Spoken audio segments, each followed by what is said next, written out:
네. 저 왜냐면 제가 작년에 그 김도진 교수님 만나고 메이커 교육에서 얘기를 많이 듣고 그다음에 생각 많이 한 다음에 그 작년 초에 그 논문을 한 게 있거든요. 또 그걸 정리한 건데 논문도 있다 말씀드릴게요. 그래서 제가 말씀드리고 싶은 건 메이커 운동이란 뭔가? 용어 정리, 등장 배경, 그다음에 역사 속의 교육 역사 속의 메이커, 근대 메이커 교육 철학, 시사점 이렇게 됩니다. 우리가 이거 친숙하죠, 그죠? The Maker Movement. 그다음에 이런 거 많이 봤죠? 한국에서 메이커 페어 하면 뭐 하잖아요, 그죠? 근데 잘 모르겠어요 저는. 한국 사람 만나면 야 미국은 메이커가 이렇게 좋다면서 다 메이킹 한다면서 그러면 나 잘 모르겠는데 못 봤는데 솔직히 저렇게 말하거든요. 이게 보는 관점이 달라요.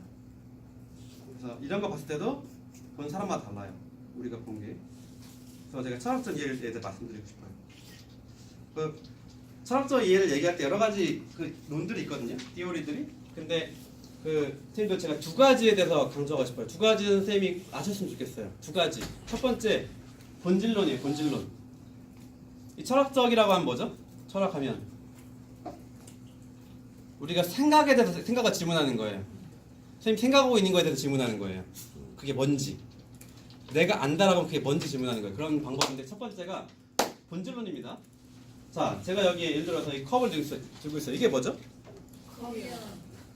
진짜 컵이에요, 얘가? 자본주의의 쌀. 컵이요. 컵이요? 액체를 담는 게 본질.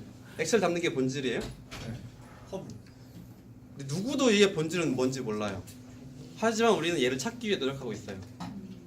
예. 그러니까 본질론이라는 건 제가 이걸 답을 드리는 게 아니라 어쨌든 본질은 거기 있을 텐데 이 본질을 찾아가는 거예요. 질문하는 거죠. 얘 구성 요소가 뭐야? 얘 가장 중요한 건 뭐야? 라는 것에서 찾아가는 질문하는 방법이 본질론이에요. 선생님께서 메이킹을 보실 때 이 본질은 메이킹의 본질은 뭐야? 메이킹 핵심 요소는 뭐야? 라고 질문을 하는 거죠. 이게 본질론이에요. 근데 이거 바라볼 때 사람마다 다 달라요. 왜냐면 나도 진짜 뭔지 모르는데 이거 알면 저는 신이죠. 신만 할 수 있는 거예요. 그래서 마찬가지 오렌지라는 거 봤을 때 이 사람은 오렌지를 떠올리고 얘는 오렌지란 말을 떠올리고 그런 거죠. 두 번째는 인식론이에요. 인식론. 인식론은 뭐냐면요. 우리 지식이 어떻게 만들어지냐예요. 그래서 우리 사실이 있고 어딘가에 사실이 있고 우리 믿음이 있어요. 그런데 요 합쳐지는 공간에 지식이 만들어지는 거예요. 그래서 이런 질문이죠. 내가 뭔가 안다. 그러면 그 아는 게 뭐냐? 네. 선생님, 메이커 운동이 뭐예요? 메이커 운동이 뭘 아세요? 봐온 게 저기 사실일 텐데 제 믿음은 결국은 저기 일자리가 아닌가. 그러니까 이런 것 같아요. 지역사회 일자리, 청년운동 그리고 이제 메이커 두 가지를 합치니까 뭐 이제 지역 그 창업에 대안이 될 수 있는 뭐 새로운 재료 이렇게. 그 지식은 어떻게 만들어진 거죠? 그거는 이제 제가 원래 갖고 있던 믿음하고 와서 본 거. 믿음과 본 게 만들어진 경험 합쳐진 네. 거죠. 이게 바로 지금 인식론이에요. 인식론. 예. 그래서 계속 저희 TJ 교수님이랑 저도 그런 거예요. 쌤들께서 어떤 믿음 갖고 계시잖아요. 근데 저희 그거 못 바꿔요. 그래서 내 기본적으로 갖고 있는 거랑 내가 본 거랑 합쳐져서 지식이 만들어지는 거예요. 다 다릅니다. 메이커 지식도 마찬가지입니다. 그래서 이 두 가지 렌즈를 선생님 착용하시고 좀 들으시면 좋을 것 같아요. 그죠? 그래서 근데 이거 하기 전에 한 가지 제가 추가할게요. 이거 이런 질문들입니다. 메이커는 무엇인가? 운동의 본질은 원적 요소는 메이커의 원적 요소는 뭐 메이커 스페이스 있고 사람도 있고 교육도 있고 뭐 돈도 있고 그렇겠죠? 그다음에 인식론이라는 건 내가 뭘 가지고 내가 메이커에 대해서 무엇을 알고 있는가? 우리는 메이커에 대해서 무엇을 알고 있고 혹은 무엇을 모르고 있는가? 그다음에 내가 알고 있는 메이커 운동은 무엇인가? 메이커는 지식일까? 아니면 사실일까? 현상일까? 이런 거죠. 한 가지 더 제가 추가할게요. 용어는 터미널로지 용어를 정확하게 알아야겠죠, 그죠? 그래서 제가 용어에 대해서 좀 많이 찾아봤어요. 그래서 메이킹이란 말을 쓰잖아요, 그죠? 우리가 철학도 이해하려면 어떤 단어를 명확하게 디파이닝을 해야 되잖아요, 그죠? 그래서 메이킹이라는 건 이런 의미래요. 그래서 어떤 기술적인 자원을 이용해서 뭔가를 만드는 거, 흥미로운 거 만드는 거. 그 다음에 continuous and exploratory activity래요. 뭐 지속적인 걸 메이킹이라고 그래요. 한번 째깍은 메이킹이라고 보통 안 하죠, 그죠? 그 다음에 핸즈온이라는 말이 있죠. 핸즈온도 많이 쓰죠 우리가. 핸즈온은 뭐죠? 손으로 말 그대로 폰이에요, 손. 근데 핸즈온 차이점은 얘가 숏텀이라는 게 있어요. 롱텀을 가지고 우리가 핸즈온이라는 말은 쓰기도 하지만 핸즈온의 연속은 메이킹이라는 그런 의미가 있죠. 그 다음에 DIY도 있었죠. 근데 제가 그 메이킹 운동 처음 볼 때 이거였어요. 메이킹 운동 왜 하지? DIY가 우리 있었던 건데 그랬죠, 그죠? DIY도 하나의 문화고 철학이었거든요. 왜냐면 DIY, do it yourself, 내가 직접 하는 거죠, 그죠? 그래서 얘도 메이킹과 관련이 있는데 얘는 어쨌든 내가 직접 하는 거, 전문가의 도움 없이 직접 하는 거가 관련이 있죠. 근데 얘가 메이커에 포함되어 있기도 하고 다른 점도 있고 비슷한 점도 있어요. 그다음에 팅커링이란 말 많이 쓰죠, 그죠? 팅커링은 어떤 한번 만들어보고 내가 다시 그걸 수정하는 작업들 이런 걸 팅커링이라고 해요. 팅커링. 다 관련이 있습니다. 그래서 같은 점, 다른 점들 있죠. 그다음 해킹 이런 말 많이 쓰죠. 그 해킹도 메이킹이랑 많이 관련이 있는데 hack your life, 그래서 내 삶을 해킹하는 게 바로 메이킹과 또 관련이 있어요. 기존에 존재하는 것들을 내가 바꾸는 거 이런 것들 메이킹이라고 그래요. 그래서 이렇게 용어적으로 우리가 메이크업 무브먼트는 메이킹이 한 요소잖아요, 그죠? 근데 용어적으로는 이런 것들이 있었습니다. 혹시 질문 있으세요? 좀 지루하시죠? 근데 그 용어들이 계속 이렇게 바뀌잖아요. 네. 예를 들어서 뭐 그러니까 그 시대를 대표하는 용어들이 있다고 생각을 하거든요. 뭐 맞아요, 스마트가 맞아요. 유행하면 스마트가 유행하고 뭐 네. 지금 뭐 IoT 유행하는데 네. 그래서 저희 얼마 전에 했던 디지털 트윈 같은 경우에도 사실 우리가 제가 시뮬레이션이라는 말이랑 똑같은 거잖아요. 그러니까 네. 그런 새로운 용어가 등장하는 데는 이유가 있을까요?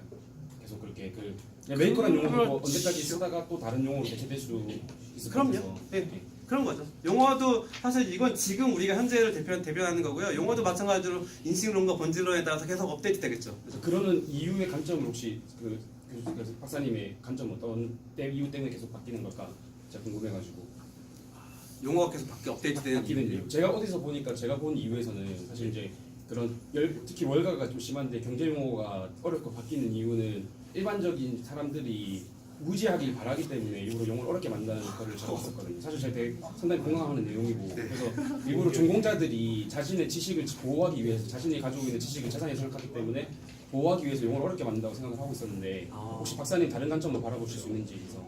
저는 용어는 의식을 이렇게 대변한다고 생각을 해요.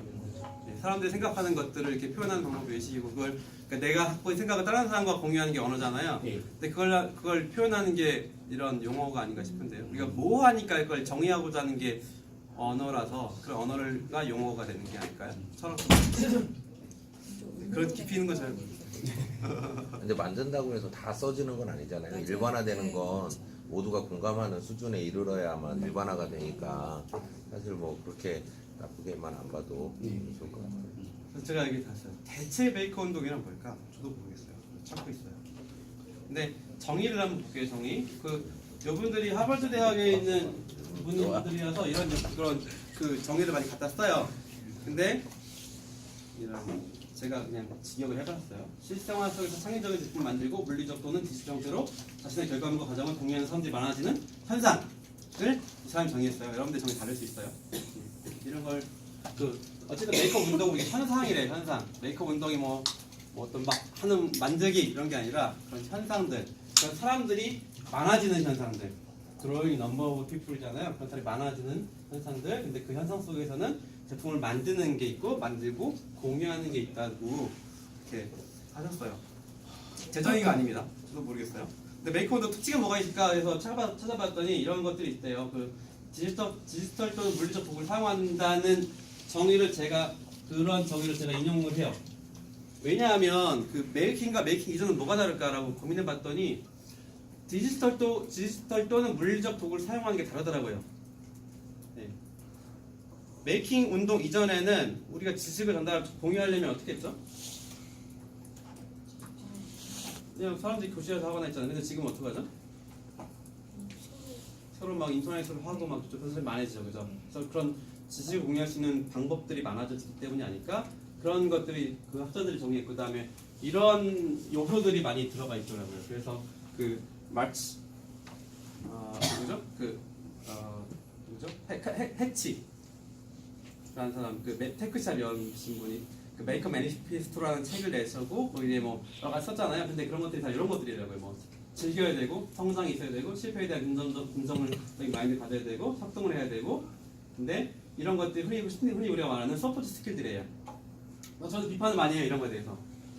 한국에서 가장 주의할 점 중에 하나라서 이런 걸 생각해요. 그 메이킹이라면 이게 다 되는 것처럼 얘기하는 분들도 계시거든요. 근데 저는 꼭 그렇지는 않다고 보고 이런 것들이 이전에 존재하긴 했어요. 근데 메이킹과 연관이 있다더라 라는 게 좀 특징인 것 같아요. 어떠세요? 이런 거 서포트 스킬이라고 해요. 저게 잘 되면 훌륭한 결과물을 만들어낼 수 있죠. 네네. 네. 뭐 일부일 수도 있고 일부일 안 수도 될 있고 수도 있고. 예. 꼭 메이킹일 수도 있고 꼭 메이킹 아닐 수도 있어요. 네. 근데 흔히 잘못 생각하는 거, 그러니까 철학적으로 이렇게 질문하는 것들은 뭐냐면 메이킹에 저런 거 담보하진 절대 않죠. 메이킹이 전부터 있었어요. 근데 메이킹과 연관이 있다더라라고 저는 생각하고 있어요. 그래서 메이크업계의 목표 중에 하나가 We are all makers라는 말 많이 쓰거든요. 그래서 저도 들었던 질문 때문에 이걸 만들었어요. 제가 이 슬라이드 만든 지 한 2~3일밖에 안 돼요. 근데 모두를 위한 메이크업. 제가 예전에 그 썼던 그 논문 가지고 막 봤었거든요. 그래서 메이커는 특정한 사람을 위한 건 아니라고 정리를 하고 있어요. 그죠? 뭐 음식을 만드는 사람도 메이커고, 그다음에 가드너도 메이커고, 뭐 뜨개질하는 사람도 메이커고 그런 것들을 데일 도허티가 정리했고, 그다음에 전 이런 정리 많이 해요. 소비자의 생산자로 전환한다. 여러분들이 다 이제 소비자가 아니라 생산자다. 지식의 생산자라는 것도 포함돼요. 되는 것 같아요. 지식을 우리가 예전에는 받아들였죠 학교에서. 근데 지식을 만드는 거예요. 근데 학생들도 지식을 만드는 거예요. 그 관점이 바뀌었으면 좋겠는 게 저는 희망이에요. 누구나 다 지식을 만들 수 있다라는 것들. 그다음에 지식의 행동으로의 전환. 그 사람이 얘기하는 거고요. 알면서 끝나는 게 아니라 이건 실제 행동이 있어야 된다라는 게 저는 메이크업의 목표, 특징 그렇게 생각을 했어요. 그리고 정의해 보면 메이크업 운동이라는 건 포괄적인 개념이라고 제가 이게 공부한 거고, 그래서 모두를 위한 것, 특정 집단을 위한 것 절대 아니고요. 그다음에 첨단 기술을 바탕으로 한 생산과 연관이 있어야 되고요. 그래서 우리가 계속 넘어가 된다고 봐요 저는. 그냥 로우텍부터 하이텍이지만 하이텍이 가능하게 한 게 되게 많거든요 메이크업 운동에서. 예를 들면 수업 시간에 예전 같으면 우리가 아까 제가 예전에 선생님 말씀드렸었는데 수업 시간에 뭐 지진 테스트하는 그런 거 했었어요. 근데 예전에 어떻게 했었냐면 뭐 폼보드 같은 거랑 빨대나 몇 개 이용해서 그걸 끼운 다음에 구조물 만들고 해봐 흔들어 보고 끝났거든요. 근데 이제 그게 아니라 그걸 정교하게 우리가 지진 측정하는 기계를 만들 수 있어요. 어떻게 하냐면 그 전기 만드는 거 아시죠? 그 자석이랑 코일 감아 놓으면 얘가 전기를 만드는 게 돼요. 걔가 흔들리면 띵띵띵 움직이면 그때 전기가 만들어지거든요. 그래서 정확하게 우리가 그 시그널을 트위킹만 하면 전부 다 지진 만드는 신호기 만들 수 있어요. 가능해요 애들도. 그리고 아까 프로스텐트 캔들도 우리가 아두이노 이용하면 걔를 이렇게 조절할 수 있어요. 센서 만들어서 초등학생도 그 수업할 수 있어요. 예. 그런 같은 게요. 그 다음에 이렇게 커뮤니티, 메이크업 마인드셋 모든 사람들이 참여한다 이런 것들이 메이크업 운동. 근데 왜 메이크업 운동이지? 라고 제가 좀 해봤어요. 선생님 어떠세요? 왜 메이크업 운동이 일어나는 것 같아요? 이건 저보다 잘하실 것 같아요. 자연스럽게 말씀하세요. 그 미국의 정서 때문에 이제 그것도 저는 개인적으로 생각을 하는데 그뭐 교육하시는 분들 아시겠지만 존 두이라는 미국 학자 교육학자 존 두이요, 예. 그 실용적인 걸 많이 강조했잖아요. 네. 활용할 수 있어야지 지식이다. 그렇지 않은 지식이 아니다. 네. 그렇게 얘기한 것도 있고 거기에 해당하는 핵심은 저는 효용성이라고 보는데 네. 그 효용성이 미국 사람들이 기본적으로 갖고 있는 공리주의적인 사상, 네. 최대 행복, 효용성 네. 그것 때문에 지금 이 메이크업가 되는 것 같아요. 저 완전 네, 공감하고 근데 이제 있어요. 우리나라에서는 그 공리주의적 성향보다는 네. 그 반드시 지켜야 되는 정형 명령적인 거에 성향이 조금 더 있지 않을까 우리나라 정서에는. 그래서 저게 우리나라에 과연 들어왔을 때 우리 교육적인 거 외에 네. 실질적인 그러니까 미국에서 생각하는 그 메이커의 철학을 과연 그대로 수용할 수 있을까? 네. 한국화돼야 되는 게 아닌가? 그래서 그게 아까 원래 문제를 이렇게 이거 문제 정해라라고 얘기하면 네. 문제 정의가 안 된다고 말씀을 하시지만 우리나라에는 그 문제 정의부터 해서 모든 프로세스가 유형화돼서 들어와야 되지 않을까? 우리나라에서는 그런 생각이 들더라고요. 네. 그러니까 미국 문화가 달라서 이 사람들은 그 효율성을 추구하는 네, 것 때문에. 또 다른 분들은 어떻게 생각하세요? 미리 먹고 살려고 먹고 살려고요. 미래에 먹고 살려. 아, 네, 그죠. 그것도 큰 이유. 먹고 살기 위해서 만든 것 그러니까 같아요. 지금은 문제가 없는데 미래에 먹고 살려면 네. 이런 새로운 것들이 필요할 것 같아요. 사람들의 욕구 때문에. 욕구 때문에. 그죠? 그런 욕구. 그 기술이 너무 빨리 발달하고 네. 이제 학습하는 것들을 모든 선생님들이 다 가르쳐 줄 수 없으니까 그죠. 스스로 이제 문제를 찾고 해결할 수 있는 그 과정을 도와주기 위해서 근데 그게 손으로 좀 이렇게 해서 결과물이 나오고 하면 처음부터 좀 만드는 그 과정을 어릴 때부터 이렇게 습관화해서 만들 수 있지 않을까. 그래서 나중에 컸을 때 스스로 잘 그때의 기술에 맞게 해결할 수 있다.